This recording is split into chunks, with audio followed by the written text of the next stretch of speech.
இரண்டாவதாக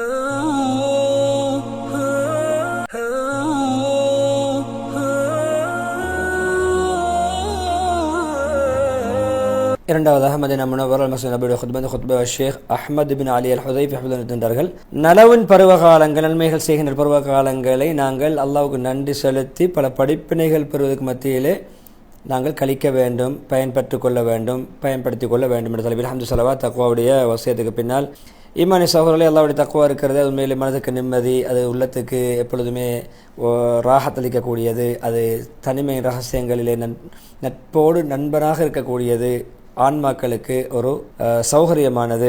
அதன் மூலம்தான் கண்ணியம் அந்தஸ்துகளை அடைந்து கொள்ள முடியும் ஒவ்வொரு ஆத்மாவும். நபியே, நீங்கள் சொல்லுங்கள், துனியாவுடைய வாழ்க்கை என்பது சொற்ப இன்பம், மறுமை தான் சிறந்தது தக்வா உடையவர்களுக்கு. சூரா நிசா சொன்னார்கள். இஸ்லாமிய சமூகமே பொதுவாக நாட்கள் கடந்து செல்வது, மாதங்கள் முடிவது, வருடங்கள் முடிவதிலே படிப்பினை இருக்கிறது, நமக்கு பல பாடங்கள் இருக்கின்றன, புத்துணர்ச்சி இருக்கின்றன, புத்திமதிகள் இருக்கின்றன. அதிலே புத்திசாலிகளுக்கு நல்ல மன நிம்மதி, மன ஆறுதல், நன்மாராயம் இருக்கிறது.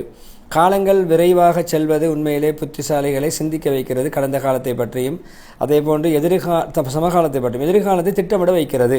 அதை பற்றி சிந்தித்து திட்டமிட வைக்கிறது. எனவே அதில் மிகவும் எப்பொழுதுமே அளவு தரக்குறைச்சல் செய்யக்கூடியவருக்கு நீங்கள் இதற்கு பின்னராக நீங்கள் ஒரு முன்னேற்பாடு நடந்து கொள்ளுங்கள் என்ற ஒரு படிப்பினையை கொடுக்கிறது. எப்பொழுதுமே கவலை சஞ்சலம் உள்ளவர்களுக்கு ஒரு கடந்த கஷ்டங்கள் போய்விட்டதே என்ற ஒரு மன நிம்மதி ஏற்படுகிறது, பல ஆறுதல் ஏற்படுகிறது.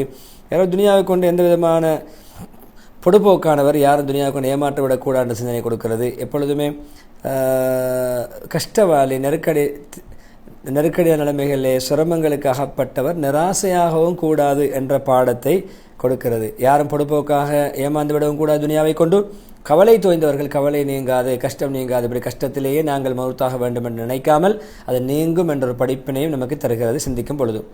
அல்லாஹ்வுடைய அடியார்கள் அல்லாஹ் சுப்ஹானஹு வ தஆலா சூரா ஃபுர்கான் 62 சொல்கிறான்.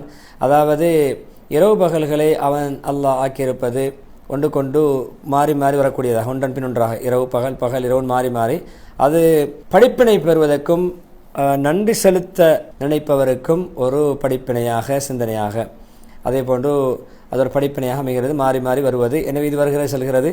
அதாவது எப்படியும் இரண்டும் வருவது சிந்திக்கக்கூடியவர். ஐயதக்கர்னு சொல்லும்போது புத்துணர்ச்சி, சிந்தித்து உணரக்கூடியவர், சிந்தித்து ஆய்வு செய்யக்கூடியவருக்கு அல்லாஹ்வுடைய ஏகத்துவத்தை பற்றி. எனவே அவர் அறிந்து கொள்வது அல்லாஹ் மகத்தான சக்தி உள்ளவன், பாரிய ஆற்றல் உள்ளவன் என்று. எப்பொழுதுமே யாருக்கும் வேறு யாருக்கும் வணக்கம் புரிய தகுதி அற்றவர்கள் அல்லாஹ் தான் தகுதியானவன் விளங்குகிறார். எனவே நாங்கள் இரவு பகல் மாறி மாறி வருவதிலே நன்றி செலுத்தக்கூடியவர்கள் நன்றி செலுத்தவும் வேண்டும். ஏன் அல்லாஹ்வுடைய நிஅமத்துகள் நமக்கு மாறி மாறி வருகிறது, பலமான மகத்துவமான உன்னதமான அருட்கொடைகள் கிடைக்கின்றன என்பதற்காக வேண்டி அல்லாஹ் மாறி மாறி வரக்கூடியதாக இருக்கிறார். எனவே அடியார்கள் காலங்களை அதை அடைந்து கொள்வதற்காக வேண்டி, எனவே அவர்கள் நலவுகள், நல்ல அல்லாஹ்வுக்கு வழிபட நடப்பது, பயனுள்ள விடயங்கள் கடந்த காலத்தை விட சமகாலத்தை விட எதிர்காலத்திலே செய்ய வேண்டும். எனவே ஒரு மனிதருக்கு இரவுலை தவறிய அமலை அவர் பகலாக முன்னால் செய்து கொள்ளலாம்.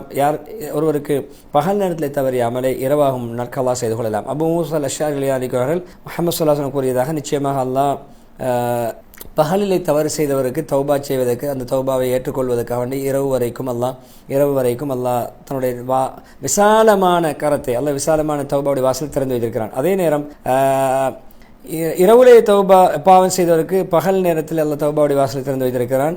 அதாவது கியாமத் நாள் நெருங்கும்போது அடையாளமாக வரக்கூடிய மேற்கிலிருந்து சூரிய உதிக்கும் வரைக்கும், அந்த காலம் வரைக்கும் தௌபாவுடைய வாசல் திறந்திருக்கிறது. இப்னு அப்பாஸ் ரலியல்லாஹு அன்ஹு அவர்கள் வாயிலாக இந்த மேற்கூறப்பட்ட ஃபுர்கான் 62 தஃப்சீராக வந்திருக்கிறது, ஒரு விரிவுரையாக.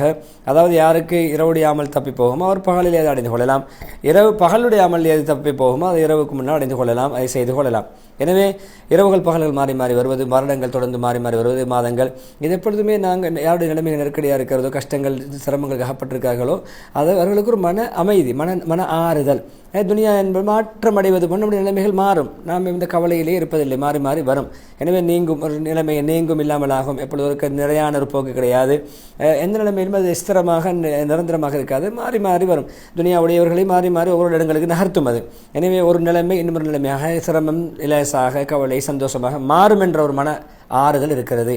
எனவே எப்பொழுதுமே அது அந்த கஷ்டங்கள், நெருக்கடிகள் இந்த அடுத்த காலம், அடுத்த வருடம், அடுத்த வாரம், அடுத்த நாள் இல்லாமலாக்கும். சந்தோஷமான நன்மாராயங்களை கொண்டு வரும், மகிழ்ச்சியின் நன்மாராயங்களை கொண்டு வரும். எப்பொழுதுமே எப்படி அந்த இரவின் இருளை பகலின் ஒளி அடியோடு இல்லாமலாக்குகிறதோ, வெளிச்சம் வருகிறதோ, அது போன்ற கஷ்டங்கள் நீங்கும், சிரமங்கள் நீங்கும், நெருக்கடிகள் இல்லாமலாகும் என்ற ஒரு மன அமைதியை கொடுக்கிறது. ஹுத்பாவின் இறுதிப்பகுதியில் முதல் ஹுத்பாவின் நபி ஸல்லல்லாஹு அலைஹி வஸல்லம் சொன்னார்கள், இப்னு அப்பாஸ் ரலியல்லாஹு அன்ஹு அவர்களை வசிய செய்யும் பொழுது அறிந்து கொள்ளுங்கள், உங்களுக்கு பாதகமான நீங்கள் வெறுக்கின்ற விடயங்கள் நடக்கின்ற பொழுது நீங்கள் பொறுமை செய்வதற்கிறது. அந்த பொறுமையிலே பாரிய நலவுகள் இருக்கின்றன. உங்களுக்கு வெறுக்கத்தக்க விடயங்கள், நீங்கள் விரும்பாத விடயங்கள் நடக்கின்ற பொழுது அதிலே பொறுமை காப்பதிலே பல பெரும் நன்மைகள் இருக்கின்றன, நலவுகள் இருக்கின்றன. பொறுமையுடன் தான் அல்லாஹ்வுடைய உதவியும் இருக்கிறது. எப்பொழுதும் கஷ்டம் வரும் பொழுது அதை பொறுத்து கொள்கின்ற பொழுது அதற்கு வெடிவு கிடைக்கும். ஒரு கஷ்டத்தோடு அதற்குரிய விமோசனம் வெடிவு இருக்கிறது, ஒரு கஷ்டத்தோடு இலேசு இருக்கிறது என்ற அந்த அப்துல்லா இப்னு அப்பாஸ் ரலியல்லாஹு அன்ஹு அவர்களுக்கு நபி ஸல்லல்லாஹு அலைஹி வஸல்லம் அவர்கள் சொன்ன புத்திமதியை கூறி பரக்கத்துக்கு அதுவாச்சி மருத்துவண்டி முதலாவது ஹுத்பாவை சுருக்கமாக முடித்துடைய ஹுத்பா ஸலவாத் தக்வாவுடைய வசதிக்கு பின்னால் இஸ்லாமிய சமூகமே நாங்கள் எங்களுடைய சென்ற வருடம் முடித்து 2வது வருடத்தை புதிய வருடத்தை ஆரம்பித்திருக்கிறோம். இன்னும் அதாவது துல்ஹஜ்ஜாவை கொண்டு நல்ல அமல்கள் செய்யக்கூடிய பருவகாலத்தை முடித்துவிட்டு முஹர்ரம் என்ற பருவகாலத்தை அடைந்திருக்கிறோம். கௌரவமான ஹஜ்ஜுடைய அமலை செய்த நன்மை அல்லாஹ் அடைந்துவிட்டு இப்பொழுது ஷஹருல்லா அல்லாஹ்வுடைய மாதம் என்று வர்ணிக்கப்பட்டு முஹர்ரம் அடைந்திருக்கிறோம். அதுவும் பல துல்ஹஜ்ஜாவை அடுத்து வரக்கூடிய பல நலவுகள் நிறைந்த ஒரு மாதமாக இருக்கிறது. பல சிறப்பம்சங்கள் நிறைந்ததாக இருக்கிறது. அது தொடரான அதனுடைய நேரங்கள் சிறந்த நல்ல பருவகாலமாக இருக்கிறது. ஈமான் ஊட்டெடுக்கின்ற காலமாக இருக்கிறது. எப்பொழுதுமே ஈமான் தொடராக அதிகமாக நமக்கு கிடைத்து கொண்டே இருக்கின்ற இருக்கிறது. நிம்மதி, சந்தோஷம், செழிப்பு, மன நிம்மதி அது காலாகாலம் நிரந்தரமாக கிடைக்கக்கூடிய ஒரு காலமாக இருக்கிறது. ஒரு ஞாபகம் கிடைத்து இன்னொரு நியமத்தை நாங்கள் தொடர்ந்து அடைந்து கொண்டிருக்கிறோம். அல்லாஹ்வுடைய அருட்கொடைகள் மிக நிறைவாக கிடைக்கிறது. இந்த ஊர்களிலே பரக்கத்தான இந்த மக்கா முக்கர்ரமா, மதீனா முனவ்வரா போன்ற இந்த ஹரம் ஷரீஃபில் இருக்கின்ற ஊர்கள் முஸ்லீம்கள் அதிலே மிக நிம்மதியாக சந்தோஷமாக நிழல் பெறுகிறார்கள், பயன் பெறுகிறார்கள், அவருடைய பல பிரயோசனங்கள் அடைந்து கொள்கிறார்கள். அதே போன்று அதிலே பல ஆதரவுகளை பல ஆத்மாக்கள் நிறைவேற்றிக் கொள்கின்றன. நாங்கள் புகழ்ந்து முடிக்க முடியாது, வார்த்தையால் அதை நாங்கள் வர்ணித்து முடிக்க முடியாது என்று சொல்லிவிட்டு, நீ எப்படிப்பட்டவன் என்றால் யா அல்லாஹ் எங்களுக்கு சிறப்புக்கும் மேல் சிறப்பை வாரி வழங்கியவன். எப்பொழுதுமே அதனுடைய சிறப்பு மலை போன்று கொட்டுகிறது. மலை போன்று பாரிய அடைமலை போன்று உன்னுடைய பாக்கியங்கள் சிறப்பு நமக்கு கொட்டாக கொட்டுகிறது. அப்படி நீ வரை வழங்குகிறாய் அந்த ஊர்களிலே. எப்பொழுதுமே இந்த ஊர்களிலே நீ அழகான சந்தோஷமான நல்ல மகிழ்ச்சியான விடயங்களை இணைத்து வைத்திருக்கிறாய், அழகுகளை சேர்த்திருக்கிறாய். அதன் மூலம் அவருடைய உயர்ந்த அந்தஸ்துகள் எந்த அளவு ஒரு மனிதனுக்கு கௌரவ கிரீடம் பணிவிக்கப்படுவது போல் இந்த ஊருக்கு சிறப்பாக அமைகிறது. அதே போன்று நீ அதை நாடி வரக்கூடிய அனைவர்களுக்கு நலவை நாடி வரும் அனைவருக்கும் நலவின் திசையாக அமைத்திருக்கிறாய். அதே போன்று அதிலே நேர்வழி பெறுவதற்காக வேண்டி அங்கு நாடி வரக்கூடிய ஹாஜிகளை அந்த ஊர் அழைக்கிறது, நேர்வழியின் பக்கம் அழைக்கிறது. உனக்கே அனைத்து புகழும் சொந்தம், அனைத்து பாராட்டுகளும் சொந்தம். எனவே எப்பொழுதுமே அதாவது லொஹாவுடைய அந்த நேரம், முற்பகல் நேரம், அந்த முற்பகல் நேரத்துடைய மர செடி கொடிகளுடைய அந்த இலைகள் இருப்பது அதனுடைய மாலை நேரத்திலே அது மீளவில்லை.